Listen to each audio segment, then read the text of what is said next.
ہستی سب سے پاکیزہ ہستی اگر کوئی ہے تو امام الانبیاء جناب رسول اللہ صلی اللہ علیہ وسلم کی ذات گرامی ہے۔ میرے دوستو، نبی کریم علیہ الصلوۃ والسلام کی سیرت ایک ایسا اتھاہ سمندر ہے کہ 1400 سال سے علماء اس سمندر میں غوطہ لگاتے آ رہے ہیں، لیکن آج تک اس سمندر کی مکمل موتیوں کو چن نہ سکے۔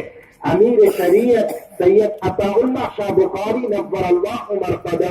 ہندوستان کے بہت مشہور مقرر تھے۔ عشاء کی نماز کے بعد تقریر کرنے کے لیے بیٹھتے تو فجر کی نماز سے پہلے تک تقریر کرتے تھے، اور مجمع میں ایک آدمی بھی ایسا نہیں ہوتا تھا جو حضرت عطا اللہ شاہ بخاری کی تقریر کے دوران اٹھ کر چلا جاتا ہو۔ حضرت اتنی اچھی تقریر فرماتے تھے۔ تو ایک مرتبہ اسی عنوان سے، سیرت النبی کے عنوان سے، پاکستان کے شہر لاہور کے موچی دروازے کے اندر ایک جلسہ منعقد ہوا نبی کریم علیہ الصلوۃ والسلام کی سیرت کے عنوان سے۔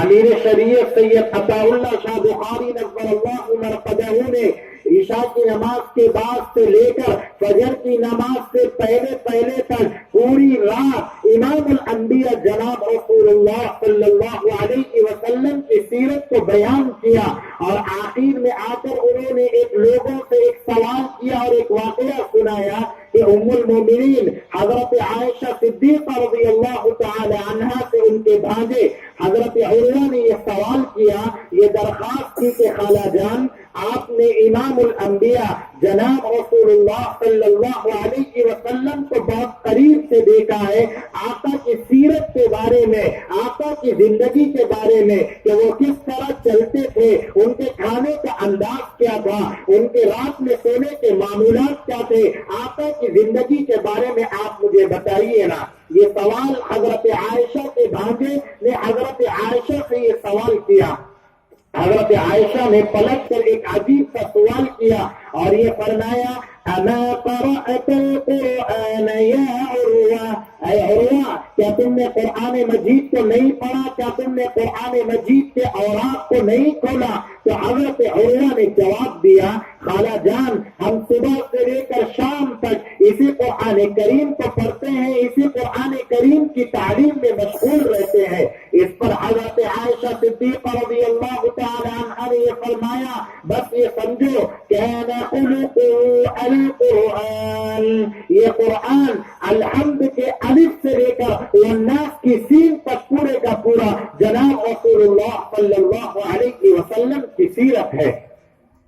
شاہ صاحب نے لوگوں سے سوال کیا، اے لوگوں بتاؤ کہ اللہ نے اس قرآن کو، اپنے اس پاک کلام کو نبی کریم علیہ الصلوۃ والسلام کے سینے کے اوپر، آقا کے قلب مبارک کے اوپر کتنے سال کے اندر اتارا؟ لوگوں نے یہ کہا کہ اللہ نے اپنے اس پاک کلام کو، قرآن مجید کو نبی کریم علیہ الصلوۃ والسلام کے سینے کے اوپر 23 سال کے اندر نازل فرمایا۔ شاہ صاحب کہنے لگے، اے لوگوں، جب اللہ نے اپنے محبوب اور اپنے نبی کی سیرت کو بیان کرنے کے لیے 23 سال لگا دیے، عطا اللہ شاہ بخاری ایک رات میں اپنے نبی کی سیرت کو کیسے بیان کر سکتا ہے؟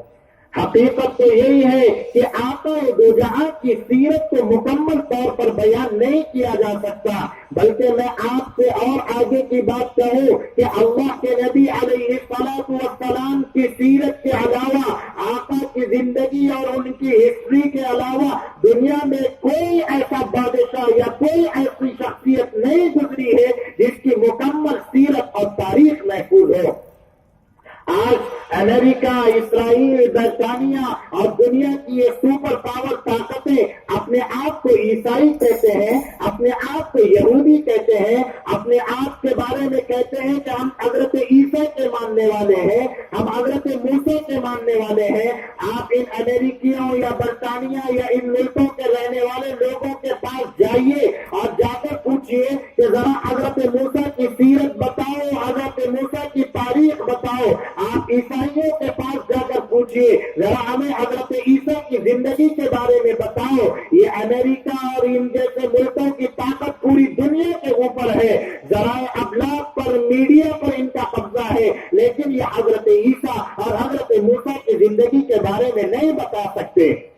آج چائنا, جاپان, ان ملکوں میں بدھسٹ رہتے ہیں. دنیا کی ہر مارکیٹ کے اندر چائنا کا سامان دستیاب ہے. صنعت و حرفت میں انہوں نے زبردست کامیابی حاصل کی ہے, لیکن ذرا آپ ان چائنیوں کے پاس, جاپانیوں کے پاس, بدھسٹوں کے پاس جائیے اور ان سے کہیے کہ تمہارے جو سب سے بڑے ہیں, تمہارے جو مذہبی رہنما ہیں, ذرا ان کی تاریخ بتاؤ, ان کی سیرت کے بارے میں ہمیں آگاہ کرو. یہ بدھسٹ بھی اپنے مذہبی رہنما کی تاریخ نہیں بتا سکتے. آپ اس ملک ہندوستان میں برادران وطن کے پاس چلے جائیے اور ان سے کہیے کہ تمہارے سب سے بڑے کون ہیں, ذرا ان کی ہسٹری کے بارے میں ہمیں بتائیے. یہ نہیں بتا سکتے. لیکن قربان جائیے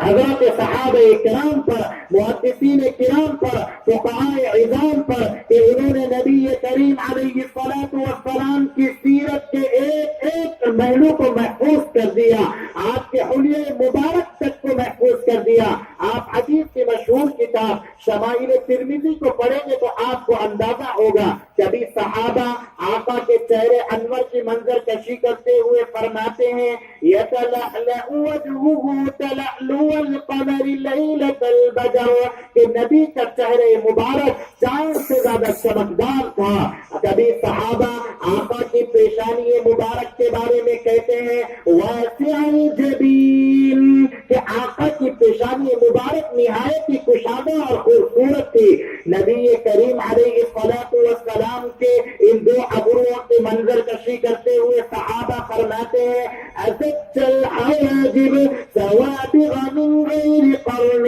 بينهما علق يدره الغضب, کہ آقا کے یہ ابرو مبارک نہایت ہی باریک اور خوبصورت تھے, اور یہ دو بھاؤں ملے ہوئے نہیں تھے, بلکہ ان دونوں بھاؤں کے درمیان ایک رد تھی جو غصے کے وقت ابھر جایا کرتی تھی. کبھی صحابہ آقا کی ملاقات کو بیان کرتے ہوئے کہتے ہیں اذا التفت التفت جميعا,